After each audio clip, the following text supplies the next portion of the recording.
Hello student, आप सभी का अपना यूट्यूब चैनल YRS क्लास में बहुत बहुत स्वागत है। तो बच्चों, हम पढ़ रहे हैं क्लास 10 विषय विज्ञान। विज्ञान में आपका केमिस्ट्री है, रसायन विज्ञान है। उस रसायन विज्ञान में जो आपका अध्याय पहला है रासायनिक अभिक्रिया एवं समीकरण। इस अध्याय में जितने भी एग्जाम की दृष्टि से महत्वपूर्ण परिभाषाएं हैं, मैं आज उन सभी परिभाषाओं को आपके सामने अच्छे तरीके से बताऊंगा। तो चलते हैं। हेडिंग पहला आपके सामने है योगात्मक अभिक्रिया या संयोजन अभिक्रिया किसे कहते हैं, या योगात्मक अभिक्रिया या संयोजन अभिक्रिया को उल्लेख कीजिए। जिस तरह से भी प्रश्न पूछे, इसको आपको उत्तर लिख देना है और आपको रिएक्शन लिख देना, अभिक्रिया लिख देना है और आपको 2 या 3 नंबर की प्राप्ति होगी। तो प्यारे बच्चों, हम समझ लेते हैं योगात्मक। तो नाम से ही मालूम हो रहा है, योगात्मक का मतलब जुड़ना। क्या होगा? जुड़ना। योगात्मक का मतलब जुड़ना होगा और संयोजन का मतलब क्या होगा? जुड़ना ही होता है। तो यहां पर क्या होगा? आपका 2 यौगिक होंगे, 2 तत्व या पदार्थ होंगे, दोनों को जोड़ करके एक नया पदार्थ बनाया जाएगा और जो बनेगा उसे हम क्या कहते हैं? योगात्मक अभिक्रिया कहेंगे।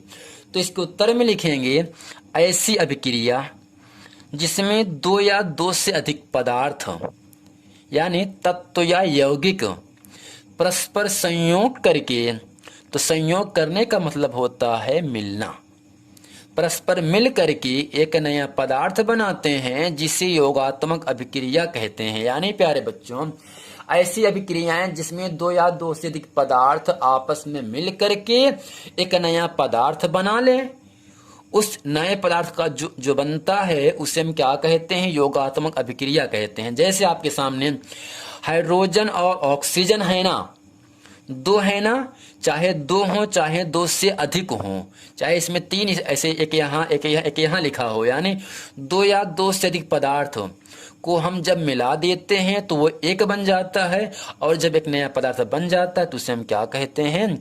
योगात्मक अभिक्रिया कहते हैं। यानी H2 plus O2, hydrogen plus oxygen, दोनों को मिलाया गया और दोनों मिल करके केवल एक बन जा रहे हैं, और H2O को हम क्या कहते हैं? जल कहते हैं। दूसरा आपका है nitrogen plus hydrogen, N2 plus 3H2 को जब मिलाया गया तो क्या बना? NH3, और NH3 को हम अमोनिया कहते हैं। CaO यानी कैल्शियम ऑक्साइड, H2O यानी जल, दोनों क्या है? यौगिक है, यानी यौगिक की क्रिया यौगिक से किया जा रहा है, तब एक आपका यौगिक बन रहा है CaOH का H2, जिसे कहते हैं बुझा चूना। इसे पढ़ते हैं कैल्शियम हाइड्रोक्साइड। यानी प्यारे बच्चों, सिंपल ही आपको समझ लेना है, जब 2 या 2 से अधिक पदार्थ या द्रव्य दोनों को हम संयोग करके एक नया पदार्थ बनाते हैं, उसे क्या कहेंगे? योगात्मक अभिक्रिया कहेंगे। दोनों को मिलाया गया H2O बना, जल बना। इन दोनों को मिलाया गया अमोनिया बना।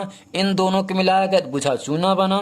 और कार्बन प्लस O2, इन दोनों को मिलाने पर एक आपका CO2 बन रहा है, इसे हम कहते हैं कार्बन डाइऑक्साइड। यानी दोनों जुड़ने के बाद ये बन रहा है, तो इसे हम क्या कहेंगे? योगात्मक अभिक्रिया कहते हैं। तो प्यारे बच्चों, उम्मीद करते हैं इसे आप अच्छे तरीके से समझ गए हैं।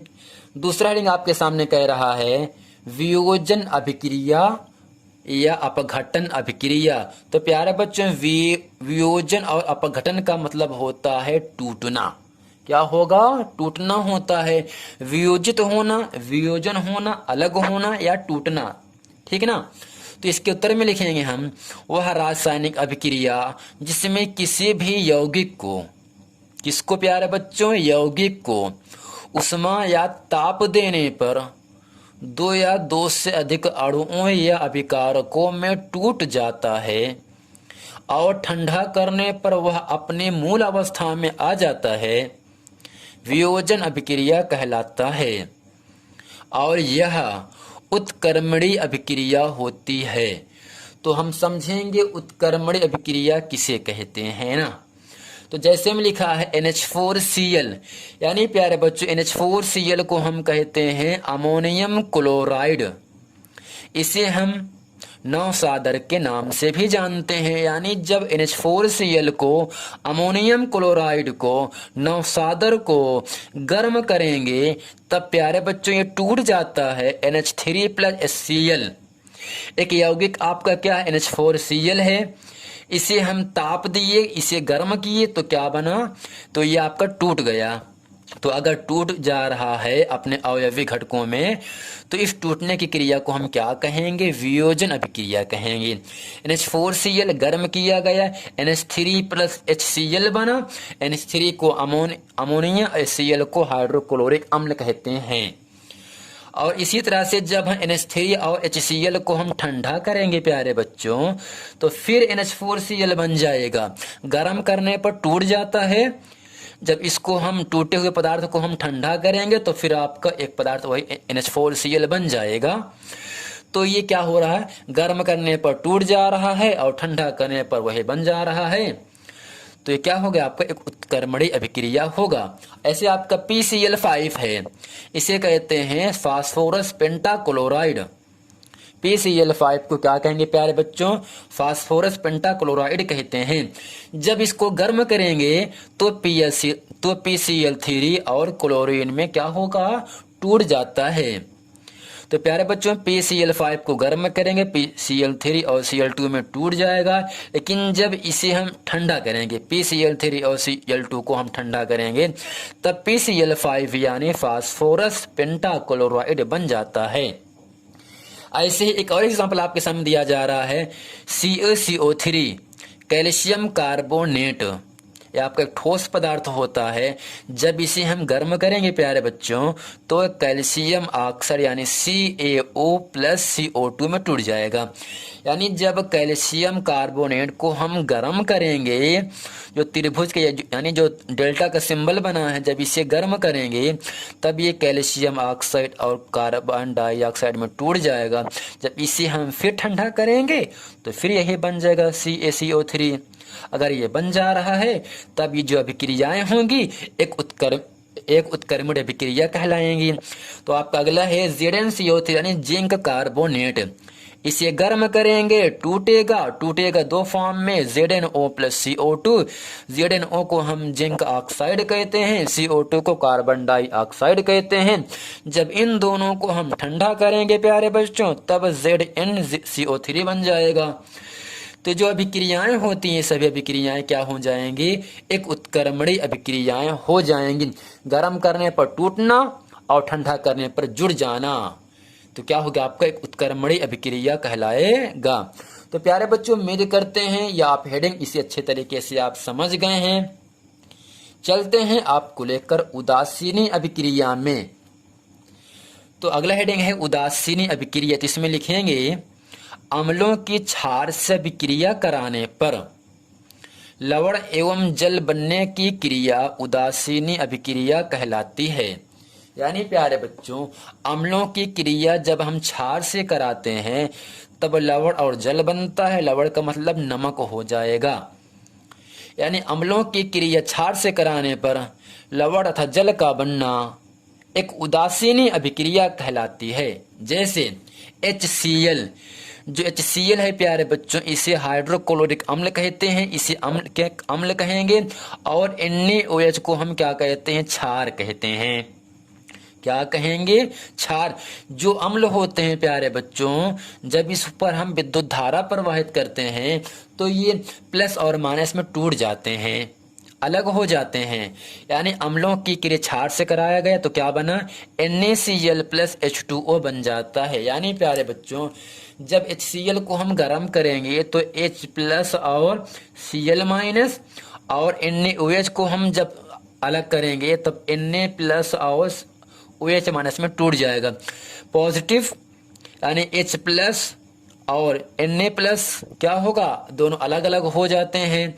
तो यानी यहाँ से यानी एक प्लस वाला एक माइनस वाला जुड़ जाता है, Na और Cl मिलके NaCl बन जाता है जिसे हम साधारण नमक कहते हैं।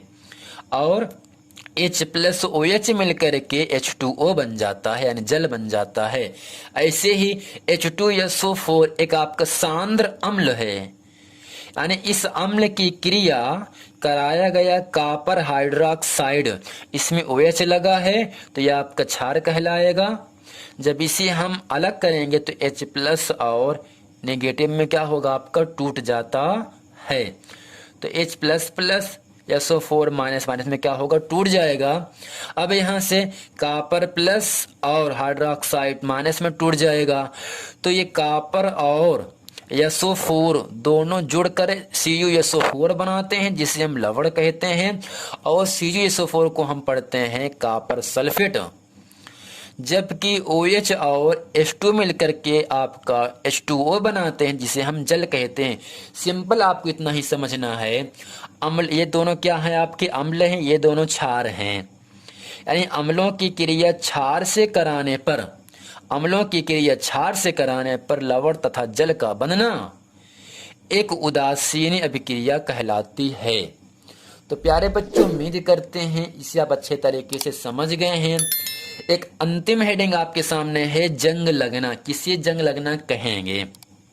इसमें लिखेंगे आयरन या लोहे को, लोहे या आयरन दोनों एक होता है, लोहा आप देखे ही हो।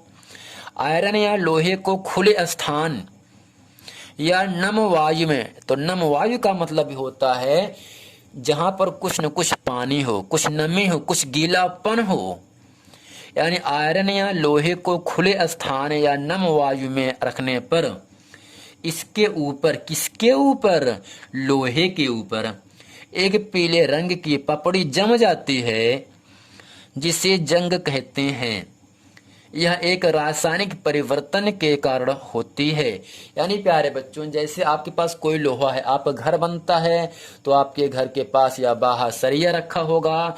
यदि वह सरिया, यदि वह लोहा नम वायु या खुले स्थान में रखा है, तब उस पर पीले पीले रंग की एक पपड़ी जम जाती है। वही पीले रंग की पपड़ी ही क्या कहलाएगा? जंग कहलाता है। तो जो लोहा होगा जब उस पर जंग लग जाता है तो कुछ क्षण के लिए उस लोहे का भार बढ़ जाता है, लेकिन उसके बाद जब उसमें जंग हट जाता है तब लोहे का भार क्या होगा? कम हो जाता है। एक प्रश्न ऐसे बन सकता है, बताओ प्यारे बच्चों, जब लोहे में जंग लग जाता है क्या तब लोहे का भार बढ़ता है या घटता है? तो आपको बताना है सर, जब लोहे में जंग लग जाता है तो कुछ समय के लिए लोहे का भार बढ़ जाता है, उसके बाद क्या होगा? लोहे का भार घट जाता है। तो प्यारे बच्चों, ये था क्लास 10 अध्याय 1 रसायन विज्ञान का रासायनिक अभिक्रिया एवं समीकरण। इस अध्याय में जितने भी महत्वपूर्ण प्रश्न थे, मैं आज उन सभी प्रश्नों को आपके सामने अच्छे तरीके से बता दिया। तो प्यारे बच्चों, उम्मीद करते हैं ये पूरा प्रश्न वीडियो आपको अच्छे तरीके से समझ में आ गया होगा। यदि आपने इसके पहले का वीडियो नहीं देखे हैं तो आपसे निवेदन है कि आप उन सभी वीडियो को देख लें, ताकि वो सभी प्रश्न जितना हम आपको अच्छे तरीके से बता दिए हैं अच्छे तरीके से आपको याद हो जाए और आप एग्जाम में अच्छे नंबर लेके आओ और हमारे चैनल YRS का नाम आगे बढ़े। मिलते हैं अगले वीडियो में, तब तक के लिए थैंक यू।